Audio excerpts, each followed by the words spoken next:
सलामकुम। क्या हाल है जी? कैसे हैं आप लोग? B3 B5 एंड एग्जैक्टली आप B1 पे आ चुके हैं, तो एनालाइज करते हैं। पीछे से थोड़ा सा स्ट्रक्चर मार्केट को समझना होता है। मार्केट का स्ट्रक्चर अभी तक H4 का स्टिल वही है। इंड्यूसमेंट, हाई कन्फर्म, हाई जाके ब्रेक ऑफ स्ट्रक्चर हुआ कन्फर्म यहाँ पे। ठीक है। फिर मार्केट की इंड्यूसमेंट थी H1 में, यहाँ पे थी H4 की, यहाँ पे थी, हाई कन्फर्म हो गया। एक्सट्रीम मोडो ब्लॉक से हमने बाय करना था। जो लास्ट वीडियो में बताया था कि आपने बाय कहाँ से करना है, तो यही चीज़ थी। यहाँ से बाय करना था। मार्केट थोड़ी सी बाय गई, फिर सेल की तरफ आके ऐसा हिट कर दिया और मार्केट ने चोच कर दिया। इसको हम कहते हैं टाइम फ्रेम ट्रैप चोच, चेंज ऑफ करेक्टर चोच का मतलब है। बाकी एस लिखा हुआ है, मतलब इसका होता है कि सेल साइड की लिक्विडिटी मार्केट ने उठाई है। तो उसके बाद अब मार्केट जो है वो अगेन बाई की तरफ चल रही है। अगर इसको अगेन ऊपर कर देती है ब्रेक ऑफ स्ट्रक्चर, तो फिर हमारा ये कंफर्म ट्रैप चोच हो जाएगा। तो वैसे ओवरऑल भी जो है ना, अभी तक ये ट्रैप में ही आ रहा है, क्योंकि मार्केट का स्ट्रक्चर बुलिश है। तो H4 का जोन था, पहले हमने बाय करना था यहाँ से प्रीमियम एरिया के अंदर और डिस्काउंट एरिया के अंदर। तो यहाँ तक हाई था और मार्केट ने अच्छा रिस्पॉन्स दिया है। अब मार्केट के अंदर हम यहाँ से शिफ्ट होते हैं H2 में। H2 का स्ट्रक्चर भी वही है, सेम। हाई उसका भी वही वाला ऊपर वाला पड़ा हुआ है, जो कंफर्म हाई था। ठीक है। और मार्केट ने अपना चेंज ऑफ करेक्टर H2 में भी नहीं किया था, H2 में। और उसके बाद अब हम चलते हैं H1 में।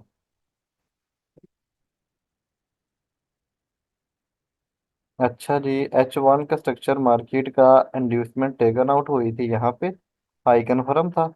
मार्केट का पीछे इंड्यूसमेंट का लेवल ये वाला था, नहीं लिया। हाई कन्फर्म नहीं था। उससे पीछे हमारी इंड्यूसमेंट का लेवल ये वाला था मार्केट का। ब्रेक ऑफ स्ट्रक्चर यहाँ पे था, हमारा चेंज ऑफ करेक्टर होना था ये वाला, अगर इसको मार्केट ने ब्रेक कर दिया था। ये हमारा एज चोच का काम करना था। मार्केट ने चेंज ऑफ करेक्टर किया H1 में। सेल साइड की तरफ इंड्यूसमेंट हमने फाइंड करनी होती थी। ये थी इंड्यूसमेंट, नहीं टेकन आउट हुई। फिर इंड्यूसमेंट हमारी ये वाली थी, इंड्यूसमेंट मार्केट ने टेकन आउट की। ब्रेक ऑफ स्ट्रक्चर हुआ। ब्रेक ऑफ स्ट्रक्चर होने के बाद अब मार्केट के अंदर ये सेल का ऑर्डर था, ऑर्डर ब्लॉक था। मार्केट सेल की तरफ आई है, अच्छा आई है, लेकिन ओवरऑल मार्केट ने गेन H4 के हिसाब से मार्केट ने अपना सेल जो स्ट्रक्चर वो गेन कंटिन्यू कर दिया। और H1 में भी मार्केट ने अपना चेंज ऑफ फैक्टर यहाँ पे कर दिया। इंड्यूसमेंट टेकन आउट की, हाई कन्फर्म हुआ, हाई ब्रेक हो गया। ठीक है जी, हाई ब्रेक हो गया हमारा। मैं चार सात में चीजें जो है वो लिखते शुरू कर देता हूँ। हमारा ब्रेक ऑफ स्ट्रक्चर जो था वो ये वाला था, हाई हमारा यहाँ पे कन्फर्म हुआ। इंड्यूसमेंट थी, इंड्यूसमेंट हमारी यहाँ पे बन रही थी। ये इंड्यूसमेंट टेकन आउट हुई है, जिसकी वजह से हम अपना हाई कन्फर्म कर सके। इंड्यूसमेंट टेकन आउट होने के बाद अब हमारा जो था वो ऑर्डर ब्लॉक बन रहा था, डिसिशनल ऑर्डर ब्लॉक था, वो ये वाला था। मार्केट ने यहाँ से बाई की तरफ स्पाइक वगैरह दी हैं, 3 4 दफा दी हैं। हमारा दूसरी बात ये थी कि हमारे ये डिस्काउंट एरिया में आ रही थी, डिस्काउंट से हमने बाय मार्केट को बाय करना था। ब्रेक ऑफ स्ट्रक्चर मार्केट ऊपर गई, अगेन मार्केट ने इंड्यूसमेंट जो थी वो टेकन आउट की। कहाँ पे टेकन आउट हो गई मार्केट की? ये इंड्यूसमेंट का लेवल था हाई कन्फर्म, हाई ब्रेक हुआ।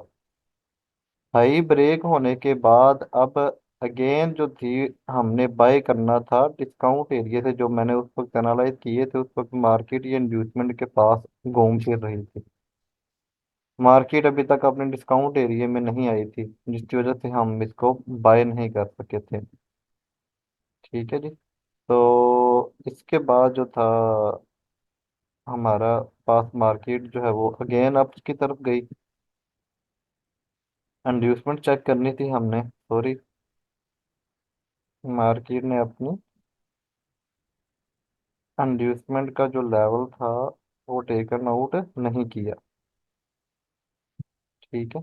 मार्केट ने अपना इंड्यूसमेंट का जो लेवल था वो टेकन वो नहीं किया, मतलब कि मार्केट ने अपनी इंड्यूसमेंट नहीं ली। इंड्यूसमेंट नहीं ली तो हमारा हाई कन्फर्म नहीं हुआ, हाई कन्फर्म नहीं हुआ तो हमारा ब्रेक ऑफ स्ट्रक्चर भी नहीं हुआ है। अब मार्केट थी, अगेन हमारी इंड्यूसमेंट यहाँ से शिफ्ट होके आ गई है लाइव में यहाँ पे। बस ठीक है जी, ये हमारा एम H1 के हिसाब से स्ट्रक्चर ठीक है, नीचे भी स्ट्रक्चर ठीक है, ऊपर भी स्ट्रक्चर ठीक है। यहाँ से शिफ्ट होते हैं M30 में। M30 में इंड्यूसमेंट फाइंड आउट करते हैं कि कोई और है इंड्यूसमेंट या नहीं है। तो M30 में भी कोई भी इंड्यूसमेंट का लेवल नहीं है फिलहाल। M15 के अंदर चलते हैं हम लोग। M15 के अंदर इंड्यूसमेंट का लेवल कहाँ पे बन रहा है, लीजिए जी। M15 के अंदर हमारी इंड्यूसमेंट का लेवल बन रहा है,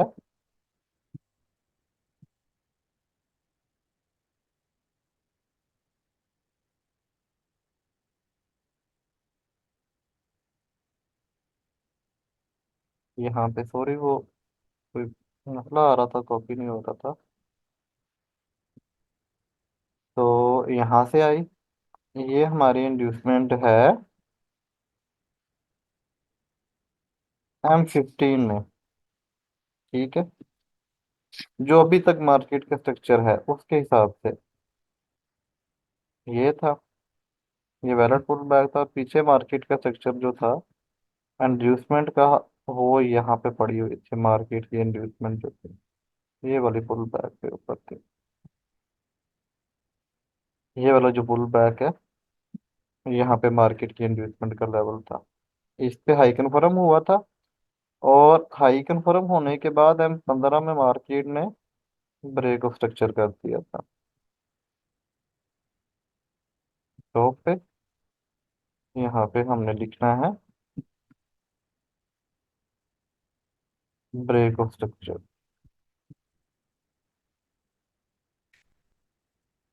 ओके हो गया जी।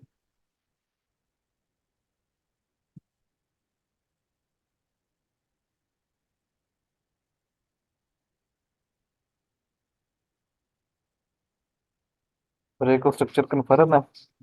इंड्यूसमेंट का लेवल अभी करंट हमारे पास यही वाला आ रहा है, और कोई भी इंड्यूसमेंट का लेवल नहीं है।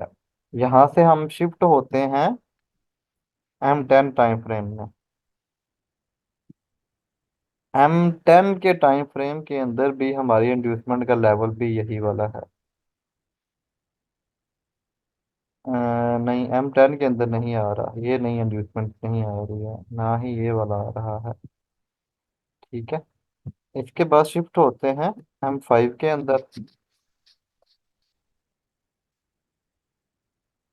तो M5 में इंड्यूसमेंट का लेवल ऊपर आ रहा है।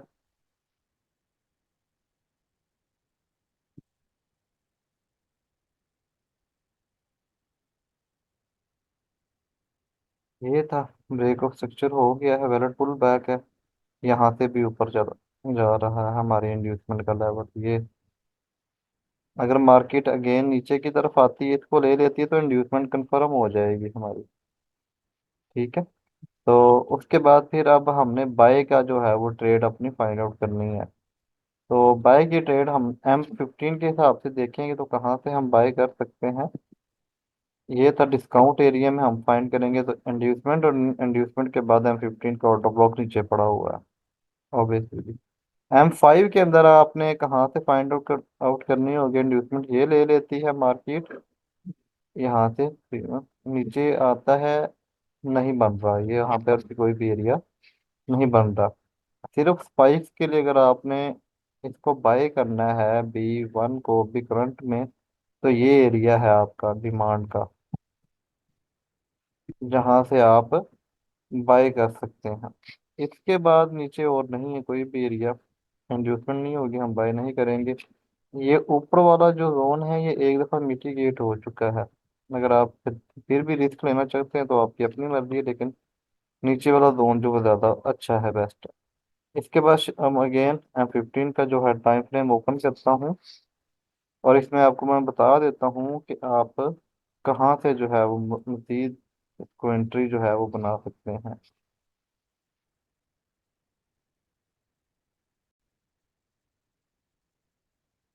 अच्छा, तो आप बूम 100 को बाय कहाँ से कर सकते हैं, ये लिखा हुआ है सारा कुछ।